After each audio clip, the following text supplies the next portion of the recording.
Audio Jungle.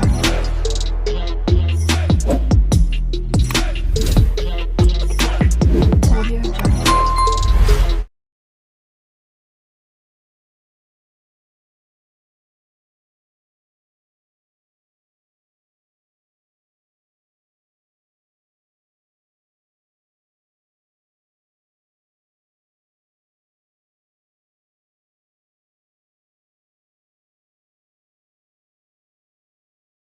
I marveled at how often powerful feel powerless, but in the face of this sense of disempowerment, there surprisingly is no decline in involvement in organizations which seek to share wealth and opportunities, protect one another's rights and work towards the common good.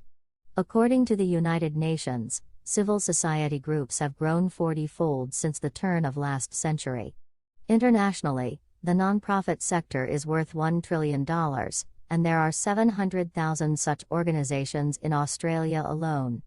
The UN recognizes 37,000 specifically civil society organizations across the globe, and gave 3,500 accreditations to the 2002 World Summit on Sustainable Development. This profound movement towards harnessing voices and resources from outside the realm of governments and officialdom reflects a profound growth in NGOs, the third sector, as some call it. As Robert Putnam discovered in the field of local government in Italy, the best predictor of governmental success was the strength and density of a region's civic associations.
You see, physical illness can have psychological causes. Now, we just have time to introduce another interesting example of the interaction between the mind and the body: placebos. Placebos, maybe you've heard them called sugar pills, or harmless substances, not always sugar, that are used routinely on groups of sick people in experiments. These experiments test the effectiveness of new drugs. One group is given the new drug, the other group is given a placebo, and the results are measured. As you might guess, some of the people who receive the new drug get better. Surprisingly, however, some of the placebo group also get better. Why? Well, it's an interesting question, one which doctors can't quite answer. Some of the group may have gotten better on their own, without any treatment at all, but research has shown that the very act of taking a medication that you think will make you better often does make you feel better. Have you ever taken an aspirin and felt better in 5 minutes? Aspirin doesn't work that fast, does it? Basically, if you believe you will get better, sometimes you do. The history of how doctors and healers have used the mind-body connection to cure people is long and interesting, but I see that it's time to choose, so I'll have to cover this in the next class. You'll have to hold your questions on this topic till then. Before you go, I have some handouts for you concerning the midterm exams next week.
In 1943, what became known as the Green Revolution began when Mexico, unable to feed its growing population, shouted for help. Within a few years, the Ford and Rockefeller Foundations founded the International Rice Research Institute in Asia, and by 1962, a new strain of rice called IR8 was feeding people all over the world. IR8 was the first really big modified crop to make a real impact on world hunger. In 1962, the technology did not yet exist to directly manipulate the genes of plants, and so IR8 was created by carefully crossing existing varieties, selecting the best from each generation, further modifying them, and finally finding the best. Here is the power of modified crops.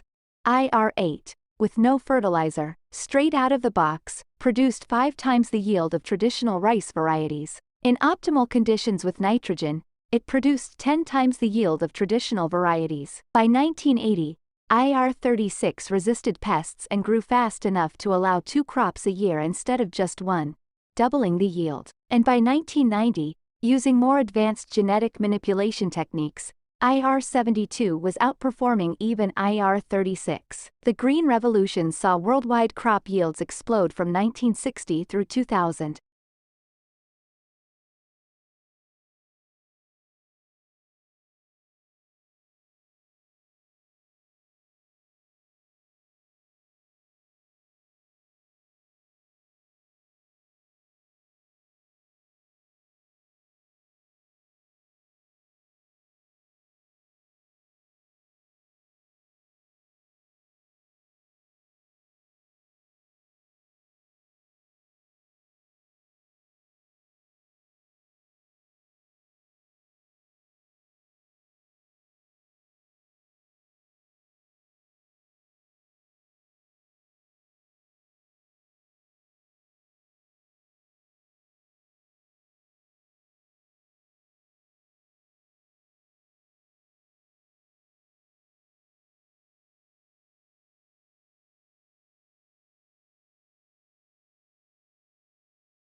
"50% of the world's population is vitamin D deficient, and we believe that it has serious health consequences for both children and adults alike. Major cause is lack of sun exposure. Humans have always depend on the sun for their vitamin D requirement, and it's over the past 40 years that it's been suggested that you should never be exposed to direct sunlight. That is one of the major causes of the vitamin D deficiency pandemic. Again, everybody thinks about vitamin D preventing rickets in children.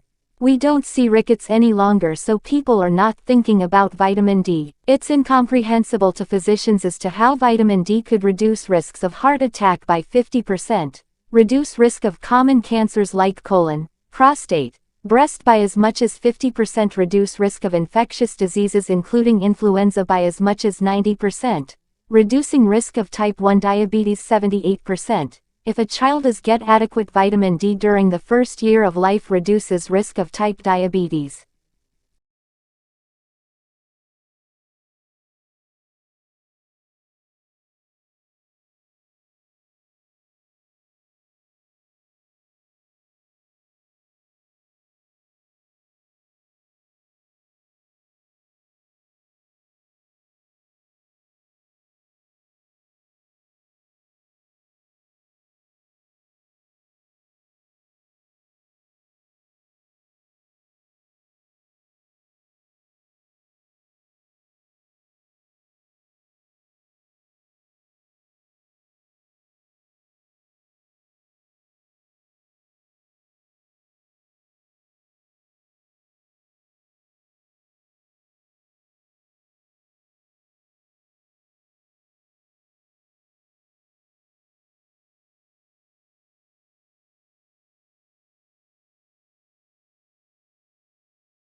The skoog is a new university-accessible musical instrument.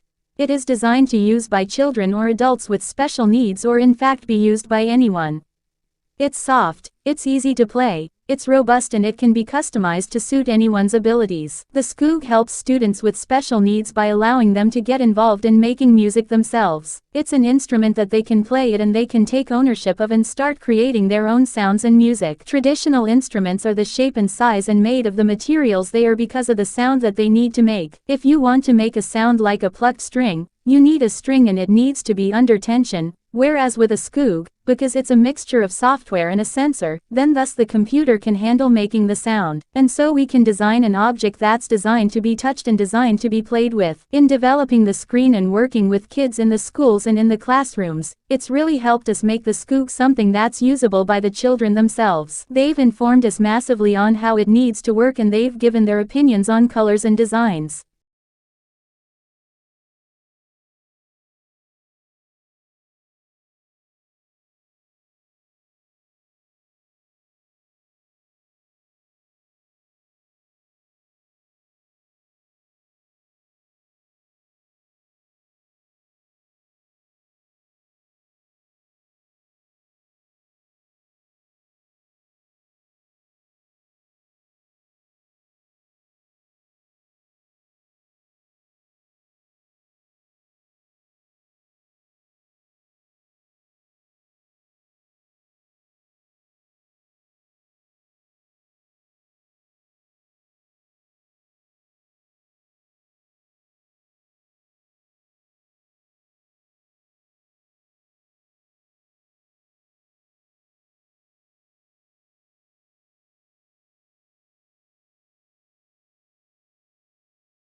Audio Jungle.